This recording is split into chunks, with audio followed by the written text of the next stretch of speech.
যে এখন আমরা বলছি যে মনে করি যে সুষ্ঠুভাবে জাতীয় নির্বাচন হোক, তার আগে আসলে আরেকটা গণভোট আয়োজনের প্রেক্ষাপট কি আছে?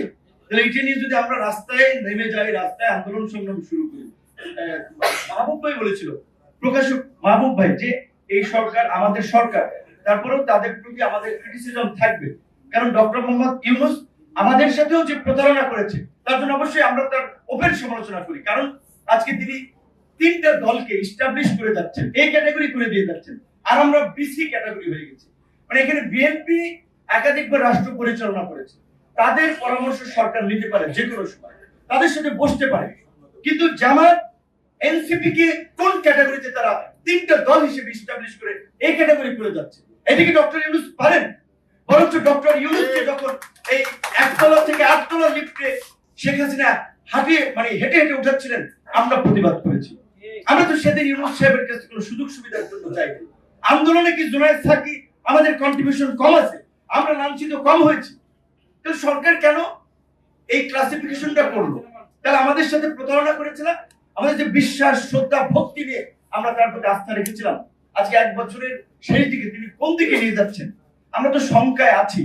আজকে যদি আবার কোনোভাবে দেশে একটা অন্যরকমের পরিস্থিতি তৈরি হয়, ওই জুলাইয়ে যেমন রিমান্ডে আমাদেরকে ঝুলাইছিল, ঝুলাবে তো আমাদেরকে। ইউনূস সাহেবদের গায়ে টাচ করবেন না। উপদেষ্টা পরিষদ নাহিদ যেটা বলেছে, তারা সেই এক্সিট ঠিকই পাবেন, 111 পেয়েছিলেন না? তো সেই জায়গা থেকে আমরা এখনো সংকটের মধ্যে আছি।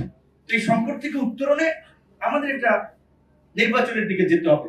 এসএন ভাই এখানে আরো একটা লেখা আছে যে আপনার নির্বাচনে আপনার প্রথম ছিল যে এই সকল অনিশ্চয়তা দূর করতে পারে প্রধান উপদেষ্টার সিদ্ধান্ত।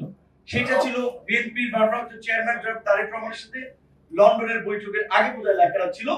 তো এটা ঠিক যে ওই বৈঠকের পরে কিছুটা রাজনৈতিক ভাবে একটা আস্থা বা স্থিতিশীলতা নির্বাচন সম্পর্কে একটা মানুষের একটা পরিষ্কার ধারণা হয়েছিল যে ফেব্রুয়ারিতে বোধহয় ইলেকশন হচ্ছে। আর আমাদের পরিষ্কার মহাসচিব সাহেব আছেন, বিএনপি বড় দলের, আমরা মনে করি যে জুলাই ঘোষণাপত্র এবং সনদের জন্যই তো নির্বাচনটা আমাদের ডিলে হচ্ছিল। এখন ঘোষণাপত্র শেষ হয়েছে, সনদ শেষ হয়েছে, নির্বাচন নতুন বছরই হওয়া উচিত এবং জানুয়ারি মাসে হওয়া উচিত, ফেব্রুয়ারির জন্য অপেক্ষা করার দরকার নেই। কাজে নির্বাচনের জন্য মনে হয় আমরা ফেব্রুয়ারিতে প্রধান উপদেষ্টা করতে যেতে না, আমরা তাকে বলতে পারি যে এখন জানুয়ারিতে সম্ভব, কারণ নির্বাচন যত ডিলে হবে তত আপনার এই বিচার বলেন, সংস্কার বলেন, এগুলো নিয়ে আরো ঘোলাটে পরিস্থিতি হচ্ছে।